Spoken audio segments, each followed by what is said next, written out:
Hi guys, what is up? It's your girl Karen, aka cakedbybabyk, and welcome back to my channel. Semi-new background, new setup, I know. The lighting just was not working out. There's a tree in front of this room, and once it grows out, it just blocks half the light. And for today's video, we need light full on, hence the camera angle switch. You can see my lovely wedding dress that I have yet to dry clean and all of that mess over yonder. Please disregard, okay? My life is kind of a mess. But while we are sitting in this mess, I thought it would be fun to do a makeup tutorial on this eyeshadow look.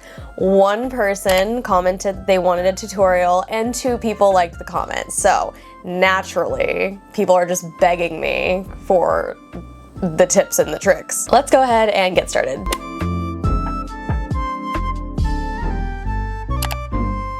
All right, first off, this is the palette that we're using. This is the one that I was wearing in the video in which this tutorial was requested. The Morphe Rose Frequency palette. This is so good. We're getting up close and personal in here. I'm starting off with a mixture between these 2 shades, and we're just gonna build up the color. This is the type of brush we're using, large, fluffy. We're gonna put that base color in the crease. And a beginner tip when it comes to eyeshadows, I like to start out with the lightest shadows first and then work my way up to dark, doing really light layers because it's easier to add more shadow and more color, but it's harder to take it away. Next, I'm taking this shade on a smaller but still fluffy brush, and we are just slowly going to build that outer corner. This look really only requires 4 different shadows, a light, medium, dark, and a sparkle shadow. So we're just deepening that outer corner. We're not gonna drag it in super close to the inner part of the eye, but we are going to lightly add that to the inner corner. So this style is called a halo eye,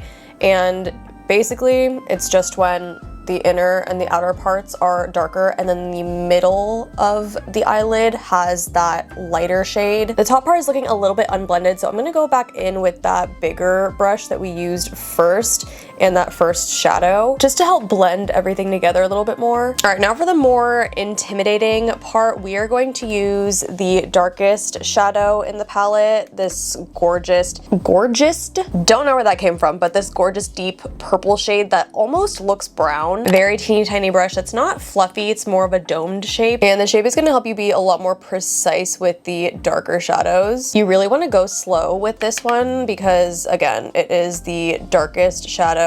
It is easier to keep adding pigment than it is to take it away. And I just like to go in really small circles when I'm blending a darker shadow. Gonna go back in with that second fluffy brush and just blend out those harsh edges. I'm not picking up any additional product right now. And what's done to one corner of the eye must be done to the other. So we're gonna take that dark shadow and put it towards the inner corner of the eye. I like to pat here because it's just a little bit more gentle. Again, taking that second fluffy brush and blending everything out. The key is to just keep blending. And now for the fun part, we're gonna do some sparkle. I'm gonna take this shade in the corner right here. Any shade that you want, I would just recommend it being a more lighter shimmer shade to draw the attention towards the center of the eyes. And I just like to lightly tap until it's all the way up. Once that's done, it's time for the lower lash line. Again, we're using this teeny tiny brush and just going through the 3 matte shadows that we applied first and running those along the lower lash line. But for the darkest one, I just like to keep it in the outer corner right here and also the inner corner so we can match that top lid. I'm gonna add lashes and bottom mascara, so I'll be right back. All right, this is the finished eye look. I popped on some Be Blinky lash clusters and Milani Highly Rated Lash Extensions mascara on the bottom lashes. I will link everything that I used down below. This is what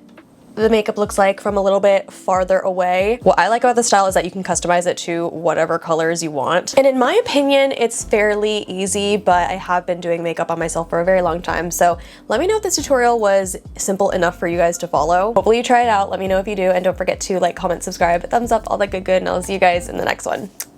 Bye.